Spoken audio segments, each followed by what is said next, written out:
Shalom, beloveds of the King. Praise Abba Yahuwah as we continue our counting of the Omer in this time, as we continue to read the book of the book of Jeremiah, and praise Abba Yahuwah for the wonderful and awesome revelations that He's giving us, that is really for a time such as this, that we are reading this book of Jeremiah. And so let us do the Omer counting. Baruch atah Yahuwah Eloheinu melech haolam, asher kitshanu b'mitzvotav tzivanu al seferat ha-omer, hayom yom 39. Blessed are you, Yahuwah, our Lord, King of the universe, who has sanctified us with His commands and commanded us to count the Omer on this day, day 39. So praise Abba. Today is day 39, as we will continue with our reading as we continue with our book of Jeremiah, as we are now they've gone into exile, and this is now again another part to Jeremiah that continues after the takeover from the king of Babel. And so we are going to read Jeremiah 41 as we continue our story. And in the 7th new moon, now, what is interesting about the 7th new moon? And in the 7th new moon is the time of when we would have Yom Teruah, when we have Yom Kippur, when we have the feast of Sukkot. That is all that's going to take place in the 7th month. And so this is the 7th month. And it came to be that Yishmael, the son of Nathaniah, son of Elishma, of the royal seed and of the officers of the sovereign, came with 10 men to Gedaliah, son of Akim, at Mitzpah, and while they ate bread together there in Mitzpah. So I want you to know who this Ishmael, he's actually what we could say the grandson of Elishma, and we see Elishma in Jeremiah chapter 36. We see him featuring in Jeremiah chapter 36. And they went to the sovereign into the court, but they put the scroll in the room of Elishma, the scribe, and told all the words in the hearing of the sovereign. So Elishma was basically the sovereign, therefore went to Yehudi to bring the scroll, and he took it from the room of Elishma, the scribe. So understand, this scribe was part of the royal guard. He was part of the royal house. And this is basically, this Yishmael is the son of Elishma, who was a scribe. So now you can understand, this is somebody that is part of the house of Israel. This is who he is. And this Ishmael is now going to go, and now they have come into Mitzpah, and Ishmael, son of Nathaniah, some places Nathaniah, and the 10 men who were with him arose and struck Gedaliah, son of Ahikam, son of Shaphan, with the sword, and killed him, whom the sovereign of Babel had made governor over the land. So now what we're seeing over here is one of his own brothers, one of his own tribe, one of his own people, one of his own Yehudi is coming to kill him. So we must understand, we are in a time right now where brother will turn against brother. And so we must understand that this is exactly what is going to go on in these last days. We need to be very careful, because We do not know who's in our camp. I mean, they allowed him to come, and as it is, Gedaliah, who was being warned, he was warned. He was warned in the last chapter. He was warned by Netanyahu, and he was warned by Netanyahu to tell him, listen, you are going to be, there's an assignment on your life and you're going to be killed. But what did he say? In verses 16, he said, do not do this matter, for what you are saying about Ishmael is not true. And so many times we do not want to believe that one of our own brothers or one of our own sisters would want to do us harm. But we must understand that we are living in a time where many people are going to be taken out by a spirit. And the problem is that when they're taken out by a spirit of deception, then that the spirit of deception will want to destroy you. Because there is nothing worse than a religious spirit, so that when people carry a hectic religious spirit, they will be the very ones that will want to kill you. Who were the ones that wanted to kill Joshua? Who were the ones that hung him at the stake? Was it not, at the end of the day, the Pharisees and the Sadducees? Was it not the head of the Sanhedrin, of the council, of the temple, the high priest? Did he himself not condemn Joshua to death? Yes, he did. And so at the end of the day, our own religious brothers and sisters will want to turn against us, will want to be able to sell us out in these last days, and that is why brother is going to turn against brother. So, beloveds of the King, we are seeing things unfolding over here that is going to be very much like what is going to come in these last days. We're seeing it unfold before our very eyes. I mean, this Gedaliah who has been put in charge to be able to be one of their own Yehudi, who has been put in charge by the sovereign of Babel, so that they didn't bring their men, they put one of the Yehudi in charge of his own people. And now what does Ishmael come and do? Ishmael comes and kills him. So that spirit that is there to want to be able to kill, it's the same as, was it not Joseph's brothers, his own brothers, that wanted to put him to death?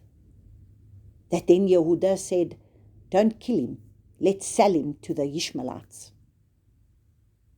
And now you've got this death that has appeared.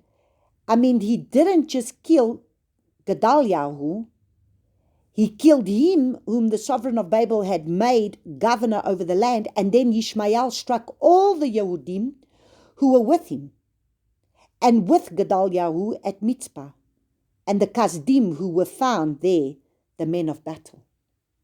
So now he's killing the Kasdim, he's killing his own men. I mean, this is a grandson of a scribe. And what is going on in his heart? And so that is why we must understand, beloveds of the King, you cannot trust everybody that will come across your path and speak and say, oh, Abba Yahuwah, and speak his name and, speak his word, because at the end of the day, there could be an evil agenda behind what they are saying and what they are doing, because at the end of the day, there is a deceptive spirit, a spirit that will lead them, that is a destructive spirit.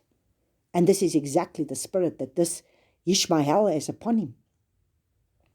And it came to be on the second day after he had killed Gedaliah, when no one yet knew it, that men came from Shechem, from Shiloh, and from Shimron, 80 men with their beards shaved and their garments torn, having cut themselves with offerings and incense in their hand, to bring them to the house of Yahuwah. And Ishmael, son of Nathaniah, went out from Mitzpah to meet them, weeping as he walked along. And it came to be, as he met them, that he said to them, "Come to Gedaliah, son of Ahikam." Now you must understand, these men are most probably, because it's the 7th month, they are coming up. Look where they're going. They're bringing their offerings, their incense. They're bringing their offerings and their incense. They're bringing it to the temple because this is the 7th month. They're wanting to come and keep the feast. And they are humbling themselves before the Father because of what has happened in the land. And they have humbled themselves. And yeah, these men are coming. And look and see. This Ishmael is so wicked. He puts on a face and now he is weeping. He's acting. He's weeping. He's making out that, he's being something that he's not. And it came to be, as he met them, that he said to them, "Come to Gedaliah, son of Ahikam." And it came to be, when they came inside the city, that Ishmael, son of Nethaniah, slew them, throwing them into a pit, he and the men who were with him. Now understand, these are 80 men that have come. Also a remnant of the house of Yehudah that are still left over in the land. And now what is Ishmael doing? But 10 men were found among them, who said to Ishmael, "Do not kill us, for we have wheat and barley and oil and honey hidden in the field." So he held back and did not kill them among their brothers. And the pit into which Ishmael had thrown all the corpses of the men whom he had struck, because of Gedaliah, was the same one Asa the sovereign had made for fear of Baasha, sovereign of Israel. Ishmael, son of Nethaniah, had filled it with the slain. So it just so happens that, isn't it interesting that what is his name? Ishmael. Ishmael, the very brother of Isaac, that would in turn become part of a house that was going to be divided, a man of war. And the word that was spoken over Ishmael, that he would be a man of war. He would be like a wild donkey. And interesting how this man bears the name of Ishmael, and he's bearing the very character of what would come with that name. Because when Hagar left, and then the father said he too will become a great nation, but he's going to be like a wild animal. And that was the word that was spoken over Ishmael. And now you see that this man carries this name, and there's a curse attached to this name. And so that's why I say, a name carries power. Definitely your name has a meaning. And this man is behaving like a wild animal. A man of war. Killing his own of his own kind. A man that comes from a bloodline of scribes that were brought up in the sovereign's palace. And so we read in verse 10, "And then Ishmael took captive all the rest of the people who were in Mizpah, the sovereign's daughters, and all the people who were left in Mizpah, whom Nebuzaradan, chief of the guard, had entrusted to Gedaliah of Ahikam, and Ishmael, son of Nethaniah, took them captive and went to go over to the Amorites." So you see, what is he doing hanging out with the Amorites anyway if he's a Yehudi? So do you see, if we are in the wrong camp, we will learn the traits of the people that we should not learn. That's why the Father says, come out of Babylon. That's why the Father says, come out of these religious systems. Because these religious systems, the things of the religious systems will just destroy you in the end. The things of the religious systems will get you to be able to have brother turn against brother because of a religious system. But Yochanan, son of Kareach, and all the commanders of the army that were with him heard of all the evil that Ishmael, son of Nathaniah, had done. So they took all the men and went to fight with Ishmael, son of Nathaniah, and they found him by the great pool that is by Gibeon. And it came to be, when all the people were with Ishmael, saw Yochanan, son of Kareach, and all the commanders of the army who were with him, that they were glad. And all the people whom Ishmael had taken captive from Mizpah turned around and came back and went to Yochanan, son of Kareach. Now, I need you to understand something. Do you understand now when you start to read this? Do you start to understand why the Father is handing this people over to Babylon? Do you start to understand? Do you start to understand what are the hearts of these people? What is the heart of this Ishmael? To be able to want to come and kill a man that has now been put in charge to at least be a commander of their own tribe, to be able to watch over the children of Israel while they're going to be in exile. Yet, what kind of a heart does he have? He is like a wild beast. He's a wild man. To be able to slay, how many men did he slay? How many men did he kill? And so do you start to understand why the Father is now wanting to hand them over? I mean, if a man can just go and kill people like this and not even feel anything for it, then that just shows you the wickedness of the hearts of the people. And yet, the good heart of Gedaliah, that didn't even want to believe that a man of being a brother that is a Yehudi would want to set out to want to kill him. And he didn't want to believe it. Yet at the end of the day, this is exactly what has happened. And so we continue to read, and it says, but Ishmael, son of Nathaniah, who escaped from Yochanan with 8 men and went to the Amorites.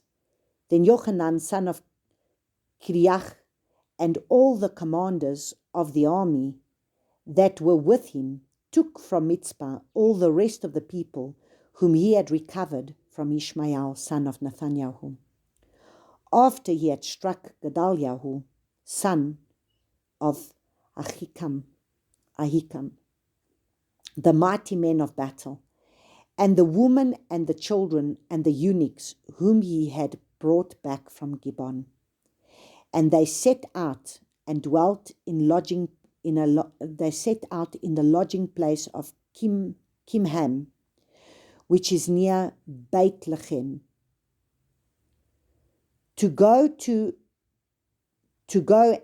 enter Mitzrayim, because of the Kasdim, for they were afraid of them, because Ishmael, son of Nathaniah, had struck Gedaliah, son of Ahikam, whom the sovereign of Babel had made governor in the land. So now understand, this is exactly what we read in the scripture in Jeremiah chapter 40 verses 15, where he says, verse 15, when he said, please let me go and strike Ishmael, son of Nathaniah, without anyone knowing it. Why should he murder you? And so let all the Yehudim who are gathered to you be scattered, and the remnant in Yehudah perish. And you see, now the people of Yehudah have been scattered, and now they're wanting to return back to Mitzrayim, because now they fear Ishmael, one of their own, And now that Gedaliah is dead, who is going to be the commander that's going to be over them? How do they know who's the man that's going to be over them? And so now they are in fear and wanting to return to and wanting to go to Egypt, to Mitzrayim, to go and seek asylum there.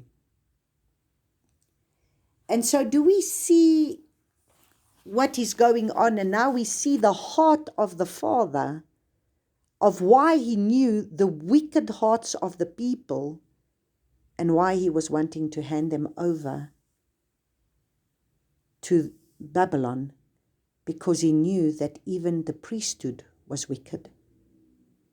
The house of the sovereign's people was wicked. And so that's why he knew what he was doing.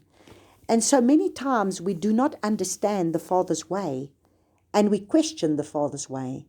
But we must understand that he can see the hearts of the people that we cannot see. And so many times when the Father wants us to do something, it doesn't make sense. And we get emotional about situations. But the Father sees the heart of the people that we cannot see. And the Father understands. And the Father has already gone ahead of us. And so that's why I'm saying we are living in a time that now we are looking at, this is the remnant that is being left in the land of Israel. And we are going to see over the next few chapters what is going to happen with the remnant. So at the end of the day, this is an insight for us to be able to see. Father tells us to come out of to come out of Babylon, now in the time that we are going to go into, and then he will have a remnant. And this is why it's so important who we got in our camp. Because if we've got the wrong people in our camp, they will want to kill us and destroy us. Because what we do not understand is that they come with an assignment that we might not understand. And right now, in the remnant, and this is what is going on among the remnant right now, brother is turning against brother. And they are willing to even kill brother against brother because of their religious doctrines. Wow, we are really living in exciting times. May Abba bless you all, beloveds of the King. May you enjoy the rest of your evening. Shalom, shalom.